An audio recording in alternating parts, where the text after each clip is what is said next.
പാക് ഭീകരത തുറന്നു കാണിക്കാനുള്ള വിദേശ പര്യടന സംഘത്തിൽ ഡോക്ടർ ശശി തരൂർ എംപിയെ ഉൾപ്പെടുത്തിയതിൽ രാഷ്ട്രീയ വിവാദം തുടരുന്നു. പാർട്ടി നൽകിയ പട്ടിക കേന്ദ്രം അവഗണിച്ചത് രാഷ്ട്രീയ കളിയെന്ന് കോൺഗ്രസ് ചൂണ്ടിക്കാണിക്കുമ്പോൾ അതിനെ തള്ളുന്ന ശശി തരൂരിന്റെ നിലപാടാണ് കോൺഗ്രസിന് തലവേദനയായത്. അതൃപ്തി പ്രകടിപ്പിക്കുമ്പോഴും ശശി തരൂർ അടക്കമുള്ളവർക്ക് സർവകക്ഷി സംഘത്തിന്റെ ഭാഗമാകാൻ കോൺഗ്രസ് അനുമതി നൽകിയിട്ടുണ്ട്. പാക് ഭീകരത തുറന്നുകാട്ടാനുള്ള കേന്ദ്ര സർക്കാരിന്റെ വിദേശ പര്യടന സംഘത്തിലേക്ക് കോൺഗ്രസ് നിർദ്ദേശിക്കാത്ത ശശി തരൂരിനെ കേന്ദ്ര സർക്കാർ ഉൾപ്പെടുത്തിയതാണ് വിവാദമായത്. സർവകക്ഷി സംഘത്തിൽ ഉൾപ്പെടുത്താൻ ആനന്ദ് ശർമ്മ, ഗൗരവ് ഗൊഗോയ്, ഡോക്ടർ സയ്യിദ് നസീർ ഹുസൈൻ, രാജ ബ്രാർ എന്നിവരുടെ പേരുകളാണ് കോൺഗ്രസ് നൽകിയത്. എന്നാൽ അമർ സിംഗ്, ശശി തരൂർ, മനീഷ് തിവാരി, സൽമാൻ ഖുർഷിദ്, ആനന്ദ് ശർമ്മ എന്നിവരാണ് സർക്കാർ പ്രഖ്യാപിച്ച പട്ടികയിലുള്ളത്.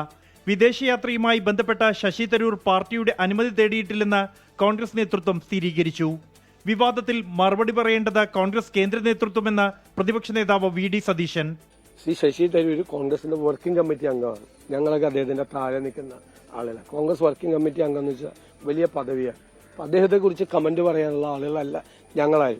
അത് കേന്ദ്ര നേതൃത്വം അതിനകത്ത് അഭിപ്രായം പറയും. ആ അഭിപ്രായം എന്തായാലും അത് തന്നെയായിരിക്കും ഞങ്ങളുടെ അഭിപ്രായം. എന്നാൽ ഈ വിഷയത്തിൽ കൂടുതൽ വിവാദത്തിലേക്ക് പോകുന്നത് ഗുണം ചെയ്യില്ലെന്നാണ് കോൺഗ്രസ് നേതൃത്വത്തിന്റെ വിലയിരുത്തൽ.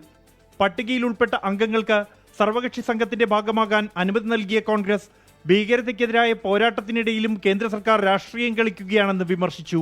അതേസമയം വിദേശകാര്യ പാർലമെന്ററി സമിതിയുടെ ചെയർമാൻ വിദേശ വിഷയങ്ങളിലെ അഗാധമായ അനുഭവ പരിചയം എന്നിവ പരിഗണിച്ചാണ് സർവകക്ഷി സംഘത്തെ നയിക്കാൻ ശശി തരൂരിന് ചുമതല നൽകിയതെന്നാണ് കേന്ദ്ര സർക്കാരിന്റെ വിശദീകരണം. 24 ഡൽഹി.